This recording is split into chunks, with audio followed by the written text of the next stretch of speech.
I feel like I'm just gonna be saying this every time I talk about an episode now of Magi. It's God, like, I fucking love it. Huge shit goes down and just, this episode, okay, I'm gonna say it right now. If you fuckers don't want to be spoiled, leave this fucking episode right now because I'm gonna be dropping some huge spoilers of what happened in this episode. So, you've been warned, 3, 2, 1, get the fuck out. It's like, it's simple as, like, okay, this episode, Cohen's crew, I've got to mention it. These guys are fucking sick. Like, you got, like, all of them.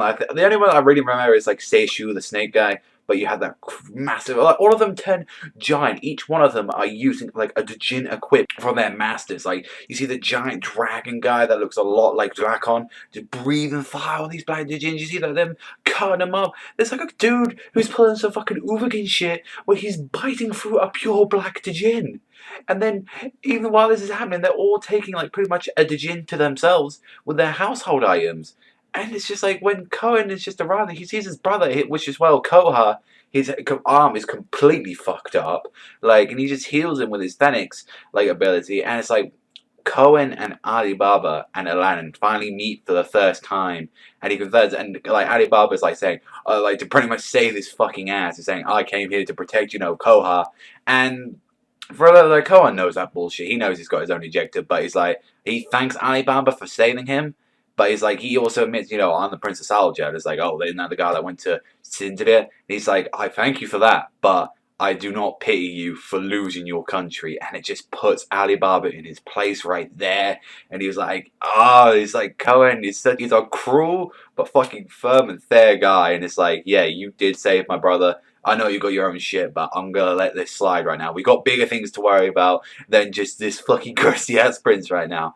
And whilst that's happening, just a fuck ton of things are happening in this episode. With Vlaim getting attacked by the Black Djinn, Scheherazade was like trying to she understood why, Magomed felt this way. He knew why Thesis isn't here right now and just like not dealing with this because he wants to be with Marga. He wants to be with her.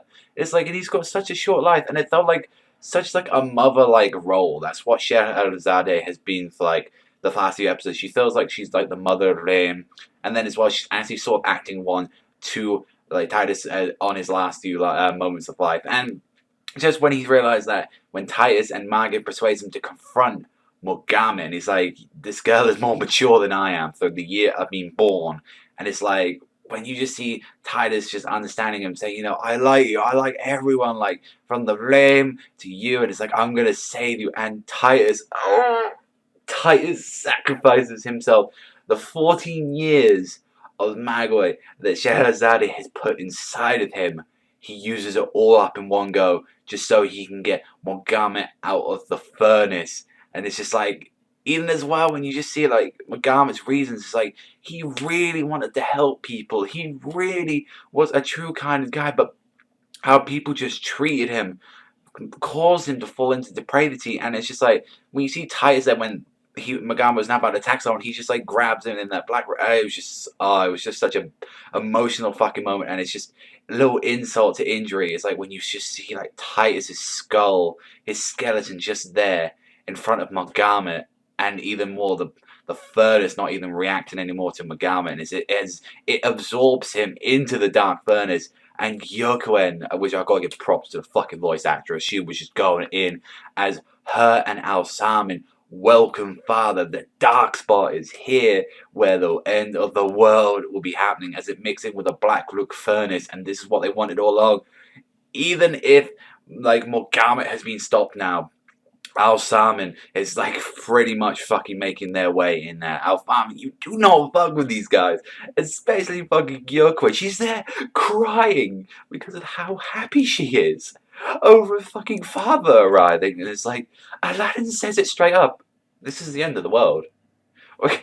We can't. If the furnace and the dark spot meet, we're done. We can't do anything. We're absolutely done. It's like, oh, this episode is just so fucked with the huge ass fucking deaths. We had Mogamet and Titus dying in this episode. Shahrazade's on the last fucking legs. Like, the only ones right now, it's like, how can they gonna deal with this thunder threat right now when it's just like the Co-Empire, which some of them, like half their forces of the Vanguard got fucked up. Like, you've got Alibaba, Aladdin, yeah, and some members of, like, Flame still left, and a little bit of Magistat. They got no chance. It's the end of the world.